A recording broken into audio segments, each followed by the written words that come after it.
ஒரு சிறிய கிராமத்தில் ஏழை குடும்பத்தில் பிறந்தவன் ஹல்க். பெரிய சக்தி இருந்தாலும் வாழ்க்கையில் வேலை இல்லை, வருமானம் இல்லை. ஆனால் நல்ல மனசு மட்டும் இருந்தது. அவன் காதலி ஷீ-ஹல்க். இருவரும் ஒருவரையொருவர் மிகவும் நேசித்தார்கள். எதிர்காலம் பற்றி கனவு கண்டார்கள். ஆனால் வாழ்க்கை எல்லோருக்கும் ஒரே மாதிரி இருக்காது. வேலையில்லாத ஹல்கை பார்த்து ஷீ-ஹல்கின் குடும்பம் அவளை ஒரு பணக்கார இளைஞருடன் கல்யாணம் செய்ய முடிவு செய்தார்கள். கல்யாண நாள் வந்தது. கிராமம் முழுவதும் விளக்குகள், நாதஸ்வரம், சிரிப்பு சத்தம். அந்த மகிழ்ச்சியான கூட்டத்தில் அமைதியாக நின்று கொண்டிருந்தான் ஹல்க். மனசு உடைந்திருந்தாலும் அவன் கண்களில் இந்தும் காதல் இருந்தது. மண்டபத்தில் மணமகளாக அமர்ந்திருந்தாள் ஷீ-ஹல்க். அவள் கண்களில் மறைந்த கண்ணீர் ஹல்கை ஒருமுறை பார்த்தாள்.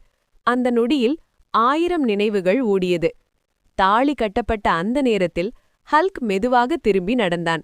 அவன் மனசு சொன்னது, இன்று நான் தோற்றிருக்கலாம், ஆனால் ஒரு நாள் நான் என்னை நிரூபிப்பேன், என் உழைப்பால், என் தைரியத்தால்.